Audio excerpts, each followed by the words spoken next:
DLSS has an image problem, and for that, Nvidia have only themselves to blame.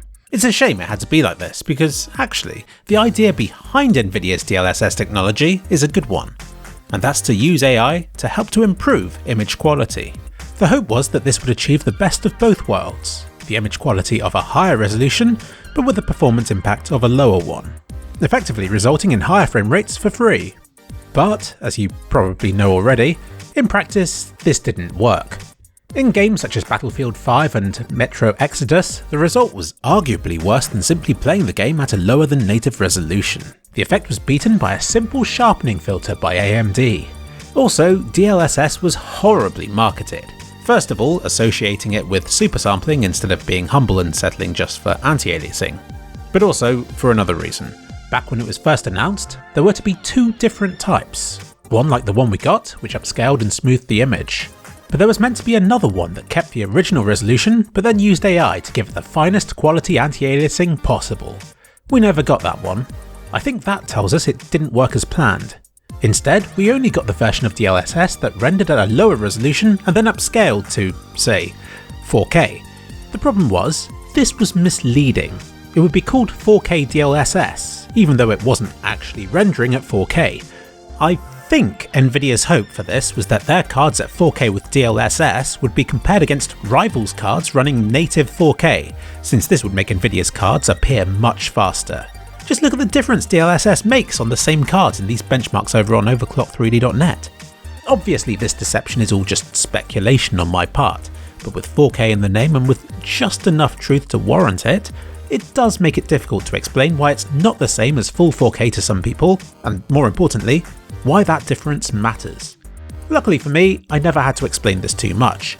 DLSS was called out for blatantly lowering the resolution and quality, and it became widely known that it was inferior to true 4K, or whatever resolution it was trying to pass for. AMD took advantage of this to launch their own superior sharpening filter, and right now, I think people see that as being superior to Nvidia's DLSS. When actually, that's not the full truth. But its early implementations were terrible. DLSS needed training for each game it featured in, had its resolutions restricted for certain graphics cards, and was so flawed that there was little to no reason to use it. AMD's simple sharpening tool on the other hand could run on any card, at any resolution, and with very little performance impact. There was little to no reason not to use it. As much as everybody likes to smugly dismiss Nvidia's DLSS as a failure, with more than a touch of schadenfreude, I'm sad that it didn't work. Because even if I disagree with its marketing and execution, I like what Nvidia were trying to achieve with AI upscaling. And I do think there's value in this approach. DLSS doesn't need to look as good as the native resolution to have value. It simply needs to look better than if it's not used. If 1440p with DLSS looks better than 1440p without it, then DLSS has value. The PlayStation 4 Pro and Xbox One X are both there to run this generation of console games at higher resolutions than the base consoles do. They do this partly by having more powerful graphics hardware, but a large part of it is thanks to checkerboard rendering, where it only renders every other pixel and then tries to fill in the rest intelligently. For years I wished that PCs could have something similar, and honestly, that's kind of what DLSS is. The more I've looked into it, the more I question the term upscaling. Simply showing a low resolution on a high resolution monitor is upscaling, but that has no added value.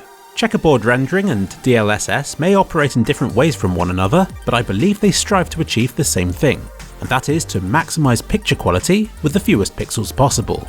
I guess with that definition, AMD's sharpening tool falls under that category as well. This kind of smart upscaling is the solution to a lot of the problems we're only just starting to face. Ray tracing quickly becomes more demanding to run as resolutions increase, so upscaling could really help with it. The way our eyes work means that we only need high quality graphics at the center of our vision, like say for VR. The bit around that can be run at a lower resolution and we wouldn't notice. Again, I feel DLSS could be a value in VR as well. And as screen resolutions increase, the value of each pixel decreases. Again, AI upscaling becomes a more attractive option. And I suspect the next generation of consoles, if they support ray tracing, will have to rely heavily on upscaling to produce an acceptable image at a good resolution.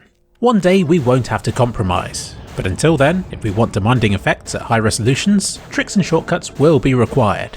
As well as upscaling, there's also variable rate shading, which renders clumps of similar pixels as though they're just one. You can see it in this 3D Mark demonstration here. It just looks like it's more pixelated because it's doing the whole screen, but if it's only used in areas of similar colour, we wouldn't notice. And that's how it will be used. And while the first games with DLSS were poor, the technology is showing signs of improvement. Control, for example. Nvidia published a nice little blog about it, which I certainly recommend you check out. They point out the problems with image scaling, acknowledged the issues with DLSS, and then discussed ways in which it could be improved, some of which can be seen in Control. Honestly, as a game I find it a bit dull, lots of running about, then occasional, rather limited shooting mechanics, and the protagonist reacts to stuff wrong. I don't like her. But it's not like I got the game for the gameplay. And no, I didn't get it for the ray tracing or DLSS either. If you must know, I got it for the rather pretty table destruction physics. Don't judge me, it's right up there with Red Faction. And look at that. Whatever's in front of the camera gets shot, which is why the light behind me reacts whenever it's in the way of my crosshair. I'm sure that's a pretty major exploit right there. If you must know, this video took a lot longer to make than I'd have liked. I initially planned to have 2 separate videos, then combine them into just one, then as I realised I had a lot of stuff about Control to talk about, a lot of which you might not be interested in, I split it back into 2 again. So if you want the details, check out the other video that's dedicated to Control. But to summarise, with DLSS disabled in this game, the game still appears to be using anti-aliasing, which I assume is temporal, so I wasn't able to compare DLSS to there being no anti-aliasing at all. But in a way I think this is more interesting, since DLSS has typically been compared to temporal in the past. And right now, with their implementations in Control, I don't think it's a case of one being better than the other. DLSS simply approaches the problem in a different way. In some ways it's better, like how it's less blurry and almost always anti-aliases surfaces, while temporal can sometimes miss them. But in other ways, it's worse, like how it can cause visible shimmering on some surfaces, or pixelation on others when certain graphical features are enabled. And in other ways, it's down to personal preference, which is better.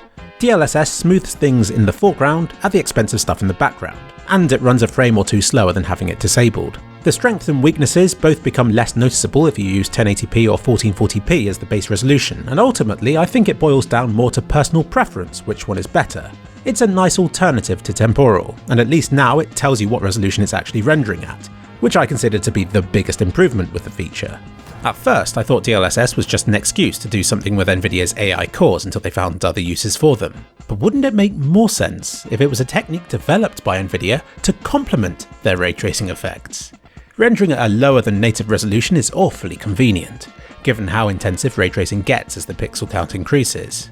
But more than that, DLSS's major selling point is that it eliminates stray pixels and averages the result over a large number of frames, both of which I think have the potential to mask current problems with real-time ray tracing, especially when the ray count is low. The result in Control is mixed, and while there are situations where I prefer temporal, I do see potential in DLSS's approach.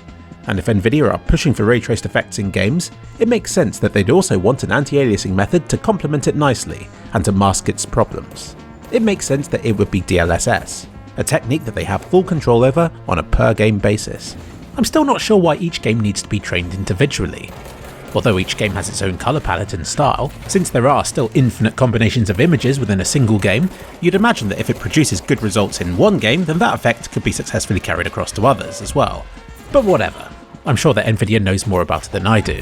In their blog post, they admit to current shortcomings with their techniques. They say that the sharper an image, the more that you can see shimmering and noise, which is something I picked up on in Control, both with and without DLSS.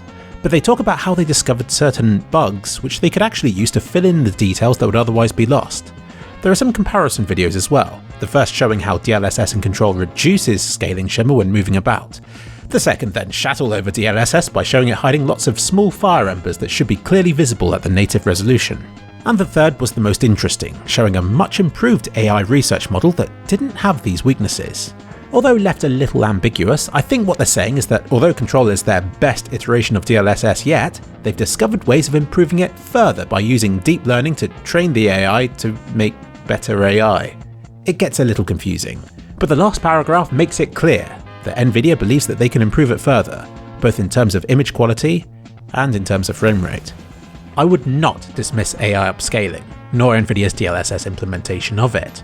Of course, call it out when it fails, criticise its marketing, and praise a simple sharpening filter if it's better. But I still think that AI upscaling has a part to play in our future, for good or evil, a bit like Gollum. features such as DLSS are not going to go away. Whether its name remains that, or whether it's replaced with checkerboard rendering or AI upscaling, remains to be seen. Its early implementations were underwhelming, but you can't lose sight of what it hopes to achieve, nor the progress it's making towards that.